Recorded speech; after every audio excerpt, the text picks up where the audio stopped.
welcome to NewsClick.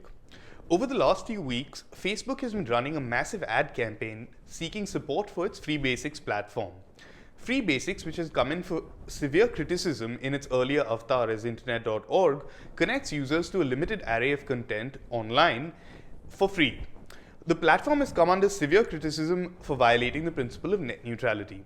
Now, Facebook defends its platform on the grounds that it's providing easy and cheap access to the underprivileged. The issue has taken on great importance now due to the TRAI consultation on differential pricing for data. To discuss the issue, we're joined by Prabir Purkayastha, Chairperson of the Society for Knowledge Commons. Thanks for joining us, Prabir. Now, why are projects like Free Basics bad for innovation? That seems to be one of the main critiques of such a platform. Is there any evidence to show that the internet economy could actually be harmed by such projects or platforms? Well, it's interesting. If a similar kind of platform had existed earlier and that had become in some sense dominant, players like Facebook would not have arisen at all.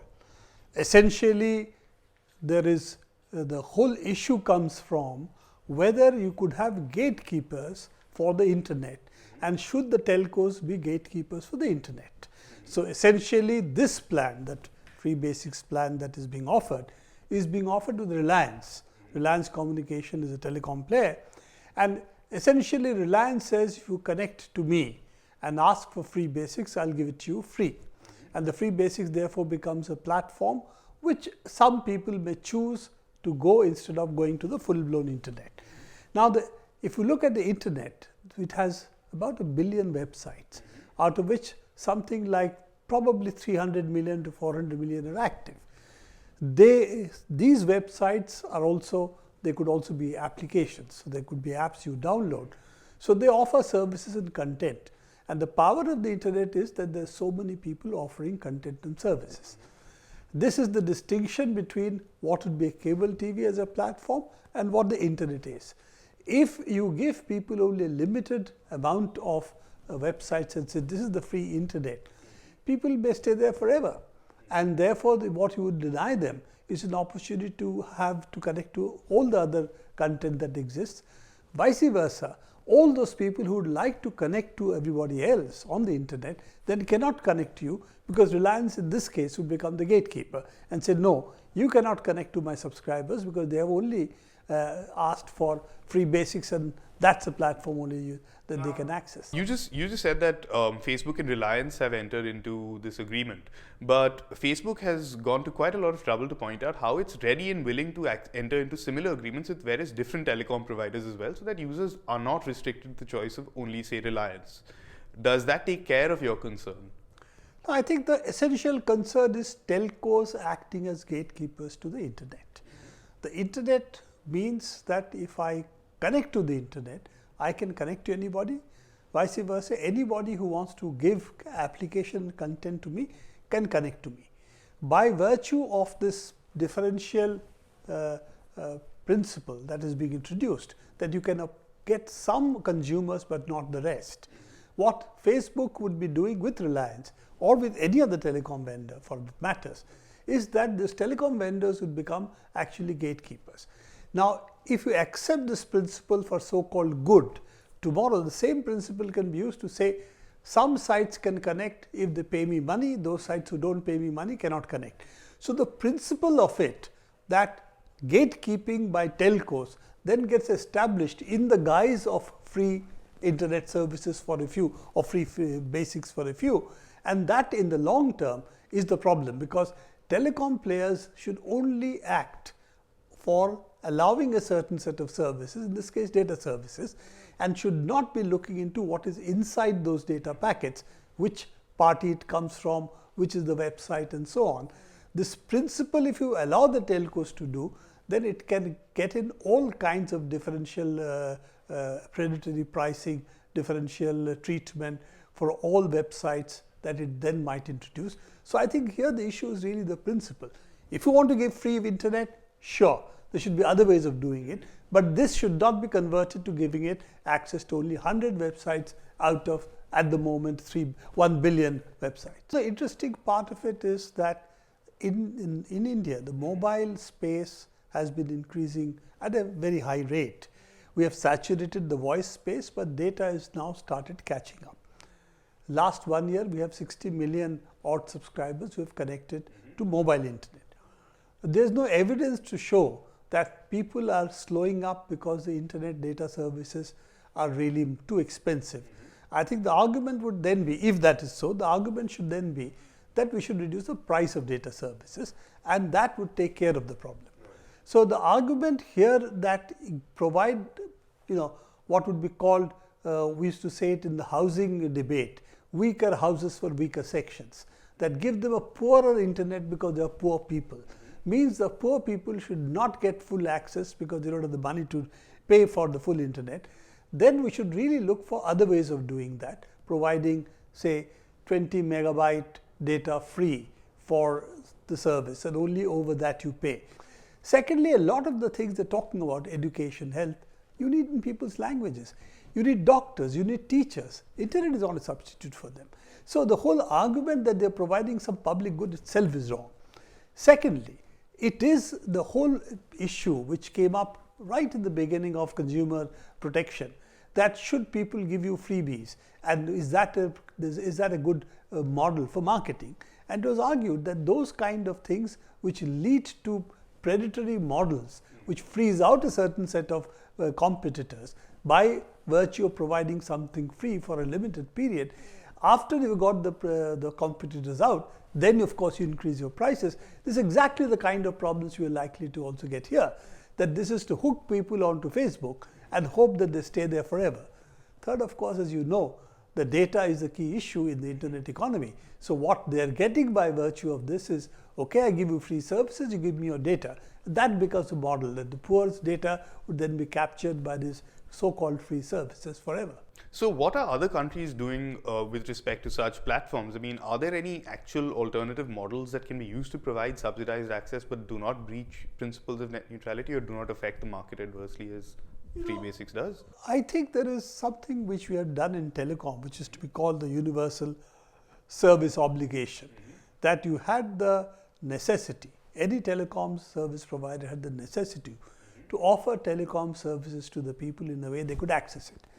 It could be their homes, if not at least a center where they could go and make calls. Universal service obligation we perhaps need to extend for internet as well. So you should look at the Universal Service Obligation Fund, which is 40,000 crores, with which we are building the basic broadband network, fiber optic network. And that's what everybody will anyway use. All the service providers are going to use this backbone that the people's money, the Universal Service Obligation Fund provides. So I think it's quite apt that we then ask the service providers to give some amount of data free, and that could then be the basis on which we expand our universal service obligation provisions for the internet. Other ways have been also experimented by different sets of people, showing some ads to get data time and so on. But I think in principle, the most important part is really looking at internet access today as a part of universal service obligation. And since that fund is what is being used for providing the internet backbone, then some data should be made free because that's people's money. In some sense, that is the money all the telecom... Recompense private companies out of the USF funds in order to provide subsidized access? Is that what you were saying? I'm saying the telecom providers are going to use the backbone. In lieu of that, they should give some data free, and that should be regulated so that they do so.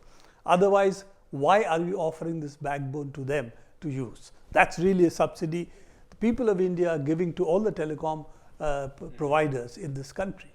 Now, all this entire debate regarding Facebook and Free Basics seems to have restarted after Narendra Modi's visit to Silicon Valley recently.